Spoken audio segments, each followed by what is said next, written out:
Y después lo que tenemos son diferentes escoliosis. Y el 80% de ellas las caracterizamos como escoliosis idiopáticas. Las escoliosis idiopáticas son aquellas que no conocemos exactamente el origen, pero hoy en día ya se está relacionando con un problema vinculado a los factores a los factores de crecimiento del hueso. ¿Cuáles son esos Ajá. factores? Pues eso nos lo define Barwell en lo que él denominó el círculo vicioso. Y el primer factor que tenemos es el factor genético y epigenético. Entonces, el factor genético todos lo conocemos, ¿no? Y aparentemente hoy en día sabemos que hay un gen que codifica una proteína determinada y que esa proteína aparentemente está alterada en el desarrollo del nuevo hueso a nivel de los platillos, digamos, de los platillos endocondrales de la zona de crecimiento óseo a nivel vertebral. Entonces, ese gen está ya más o menos detectado porque se ha visto que en algunos peces, en el pez cebra, haciendo una manipulación genética, se desarrolla esta escoliosis, está vinculado con la epigenética. Yo a los pacientes siempre les hablo de la epigenética como gen y epigenética les pongo como ejemplo las lentejas, ¿no? Nosotros tenemos unas lentejas y las identificamos como tales, como genética. Esto yo lo veo y es lenteja, pero está expresado como un elemento que yo me lo pueda comer. No. Necesito una serie de factores que podríamos incluso definir indeterminados que Ujú, hacen que la lenteja se exprese y yo me la pueda comer. ujú.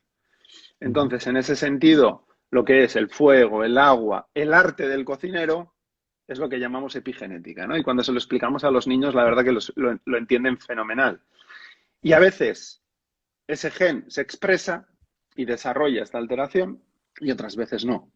Y de ahí después se habla de que hay una alteración y hay una relación con las placas madres, con el origen embrionario que nosotros tenemos, con las placas mesomórficas, endomórficas y ectomórficas. Y ahí parece que los pacientes que desarrollan una escoliosis idiopática son pacientes con una mayor presencia de células ectomórficas, que son aquellas que tienen relación con el desarrollo del hueso y del sistema nervioso. Parece que hay una alteración también en lo que llamamos el chronomics interno, que es la regulación que lleva nuestro cuerpo en el momento de crecimiento. Eh, Esto hace, como decía antes, que se genere una alteración hormonal. Esta alteración hormonal la vemos más presente, sobre todo en mujeres que en hombres, sobre todo cuando estamos hablando de escoliosis progresivas, donde la Ujú. relación cambia y esa relación empieza a ser de 7 a 1, 7 mujeres en relación a un hombre, las que desarrollan escoliosis progresiva. Y eso hace que la vértebra, en vez de ser y desarrollarse de forma, digamos, rectangular, se desarrolle de forma como una cuña. Y esta cuña hace que la siguiente vértebra que se pone encima ya tenga un plano de referencia torcido. Y justamente, pues ahí se empieza a generar unas fuerzas de torsión que esas fuerzas de torsión son las que empiezan a desarrollar y desencadenar ya una serie de factores mecánicos que nos llevan a ver la escoliosis como la vemos en una radiografía o en un paciente. ¿Bien? Entonces ahí hay una serie de factores que los englobamos dentro de la palabra idiopática, pero que ya los empezamos a conocer más. Y sí que es cierto que son factores que hoy en día no los podemos alterar, se está evaluando que también hay personas con una serie de receptores y marcadores.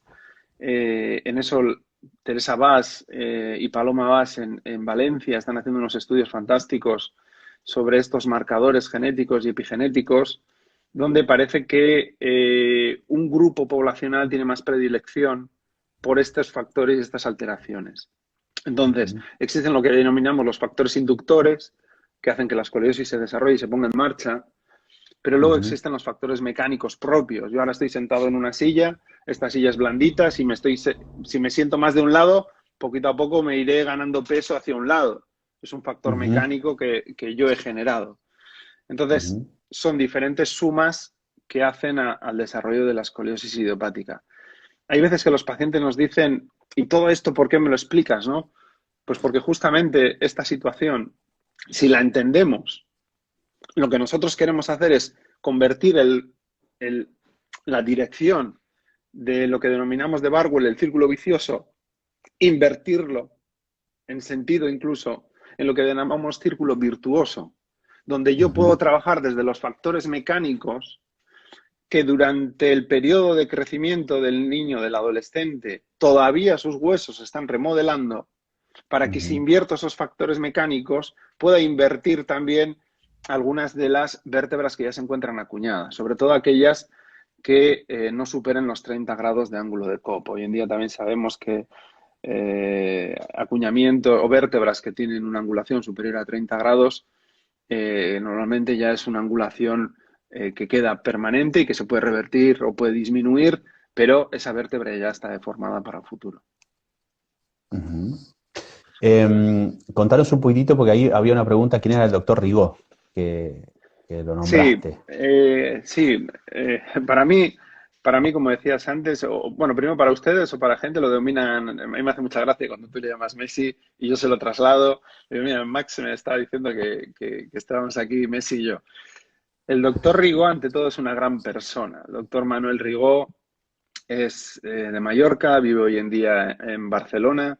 Lleva en Barcelona trabajando, yo creo que 35, 40 años, ahora pronto, dirigiendo el Instituto Elena Salvá, y lleva toda la vida vinculado a la escoliosis.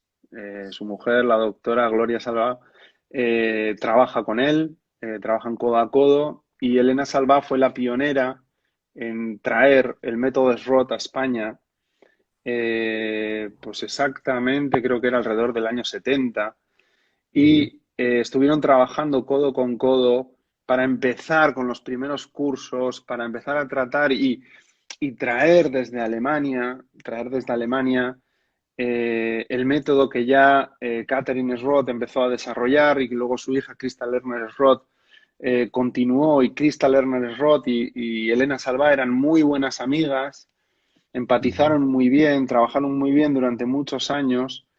Y luego, pues bueno, Elena Salvá comenzó con el instituto y en un momento determinado su yerno, el doctor Manuel Rigó, se suma al proyecto y empieza a trabajar con ellos, ¿no?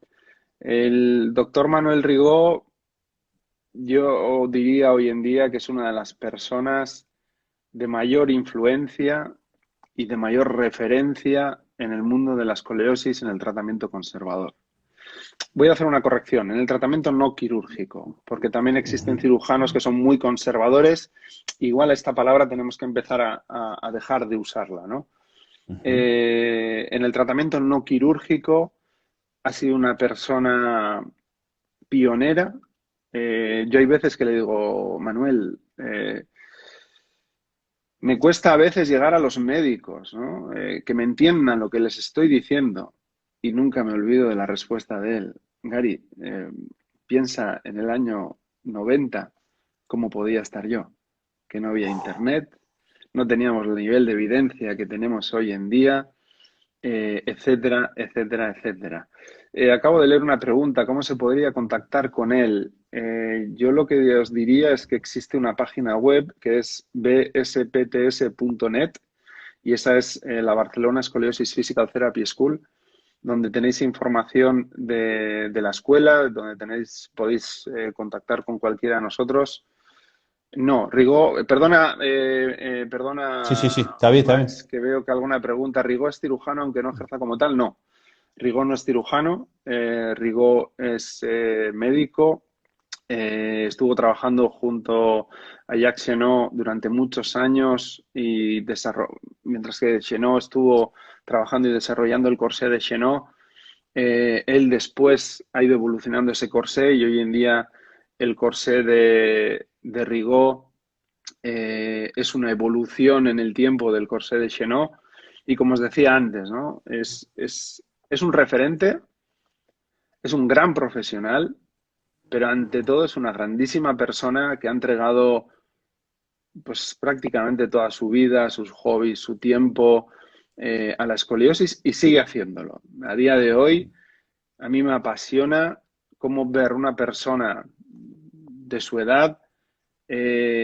sigue noches sin dormir tratando de dar respuesta a muchas de las preguntas, ¿no? Y excitado, en el buen sentido de la palabra, con estos proyectos nuevos de trasladar el conocimiento a otros, de poder ayudar a gente a entender mejor la escoliosis, ¿no? El nombre de la escuela, Barcelona Scoliosis Physical Therapy School, bspts.net. Bueno, pues Bien. un poco Rigaud fue el fundador también ha sido fundador de varias sociedades científicas vinculados a la escoliosis, al tratamiento no quirúrgico, y fue el fundador, junto con Stefano Negrini, junto con Grivas, junto con otras personas, de la Sociedad Internacional, la SOSOR, hoy en día, ¿no? Que conocemos hoy en día y que por un lado tanto trabajo nos está dando, que tanto trabajo os va a dar a vosotros y que estoy seguro que muchas alegrías también. Ahí preguntaban sobre la edad en la que se diagnostica la escoliosis. Contanos un poquitito de eso. ¿Y por qué en la adolescencia más? La escoliosis se divide, tenemos la posibilidad de dividirla en relación al momento de aparición, al momento de detección. Y en ese momento de detección tenemos, por un lado, la escoliosis infantil, que se produce la detección entre los 0 y los 3 años. Tenemos la escoliosis juvenil, que se comprende entre los 3 y los 9 años. Y luego tenemos la escoliosis adolescente, que se comprende entre los 10 y los 18 años. Y luego tenemos lo que denominamos escoliosis adulta, pero dentro de la escoliosis adulta tenemos la escoliosis del adulto y la que hoy en día conocemos como la novoescoliosis. ¿Qué quiero decir? Me he hecho una respuesta. ¿A cuántos grados de escoliosis se prescribe el corsé? A partir de 25. Entre 25 y 45 grados, como escoliosis media, está indicado el uso del corsé junto con ejercicios. La aparición de la escoliosis, cuando nosotros se lo planteamos y se lo explicamos a los pacientes, les decimos que la escoliosis tiene una relación con el crecimiento de la vértebra. Entonces, también tiene una relación con el deterioro de la vértebra. Entonces, hay dos momentos muy importantes en la vida donde la escoliosis nos puede generar, puede progresar, puede alterar, puede aparecer. Son antes de los 18 años, en estas tres fases que hemos marcado, infantil entre los 0 y los 3, entre los 3 y los 9, juvenil, y entre los 10 y los 18, adolescente. Pero luego no podemos olvidar cómo también podemos tener la escoliosis del adulto, que son aquellos pacientes que durante este periodo han desarrollado una escoliosis infantil, juvenil o adolescente, pero que llegan a la vida adulta. Entonces, llevan consigo la escoliosis. Pero luego tenemos pacientes que a lo largo de su vida nunca han sabido lo que es la escoliosis, y sobre todo se da más en mujeres, también en hombres, es que ricasco horregoteagatik, como a partir sobre todo de la menopausia, cuando la vértebra se empieza a deteriorar, cómo empieza a desarrollarse lo que se denomina hoy en día como la novoescoliosis, y además avanza de forma progresiva, que aunque se están haciendo estudios, Swan, por ejemplo, está muy ahí trabajando mucho y está publicando mucho, nos falta todavía comprender bien por qué en algunas mujeres sí, por qué en algunas mujeres no, por qué en unos hombres sí o en unos hombres no.